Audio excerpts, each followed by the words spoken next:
So to start off with, I set up a new Pro Tools session. I set this up with a bit depth of 24-bit and a sample rate of 48 kHz. The reason for this was because I was importing audio which was previously recorded at such settings. These audio files were recorded at these settings partly to gain a higher clarity in the audio, better quality audio recordings as the songs were being released on iTunes, and also to keep file size down because I didn't want to go too crazy by picking 32-bit floating point. So here you see me selecting each of the audio files that I want to actually import in this. These specific files came from my creative project for one of my tracks. As they are at the same bit depth and sample rate, there is no conversion needed for this, which just makes this process much easier.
Here we can see the imported audio in our Pro Tools session, and in the edit window we can see the waveforms of each file, and we can also edit them as we see fit.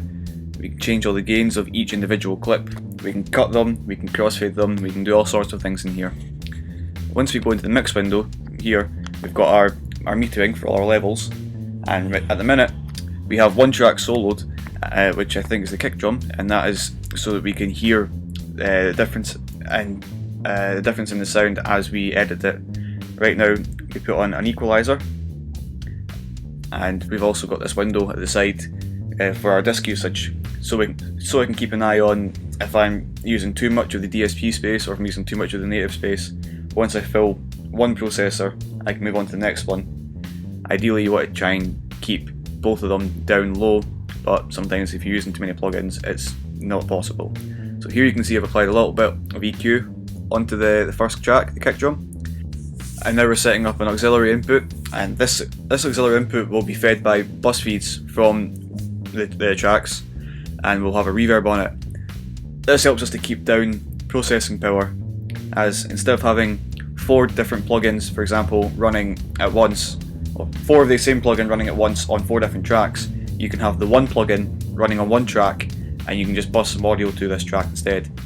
This keeps down the processing power as it's only got one program to deal with as opposed to 4.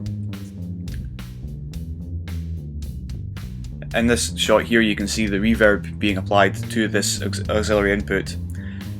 I went for Pro Tools' own air reverb. It's nice. There are some nicer ones out there, but it does the job nice enough. And we're setting this up mainly for the vocals. It's the only one that really needs it in this song. This song's a kind of like a hard rock kind of bit, maybe more pop rock. The drums are nice and tight. The guitars are nice and tight and spread out a little bit. The vocals are the only thing that needs a reverb in this, in my opinion.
Here you can see a slight compressor being applied to the vocal track. The vocals in this song were really powerful, which reflects the song itself. The song is quite harsh and quite hard hitting, but the vocals for this song were just they were harsh to reflect the song, but the signal strength coming through was really high, really strong. So I put a little bit of a compressor on this just to take the edge off and keep the level down a little bit and stop it from peaking too much.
Here I'm adding a master track, a master fader, which admittedly should have been done right at the very beginning, but I'm adding it now because I forgot about it earlier on.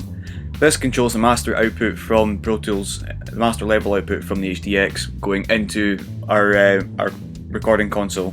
In this case I was in Eastlake 3, we had the MTA 980 analog mixing console there, which I was using to control my speakers. I didn't want too strong a level going into the desk, as it can damage that and the VU meters. So I used this to try and keep it down a little bit. I also applied my mastering to this track just to save on time.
This clip here shows me exporting the audio. In Pro Tools, it's always best to save it before you do any sort of bounce. And here we have to hit bounce to disk, and once we get to this option here, we can choose what sample rate we want for the exported audio and what bit depth we want for the exported audio. I kept it at 24 bit and 48 kHz just to keep with the quality of the track. This clip here demonstrates that I was able to use Reason, Rewire and Cubase to create the backing track that you hear in this song. Well, I am a musician normally, but at this point I wasn't. I just wanted to make a backing track that would go along with this to prove that I can use this. I have two MIDI tracks in Cubase going out into Reason, Rewire, driving two effects which come back into Cubase, and I also have an imported drum loop.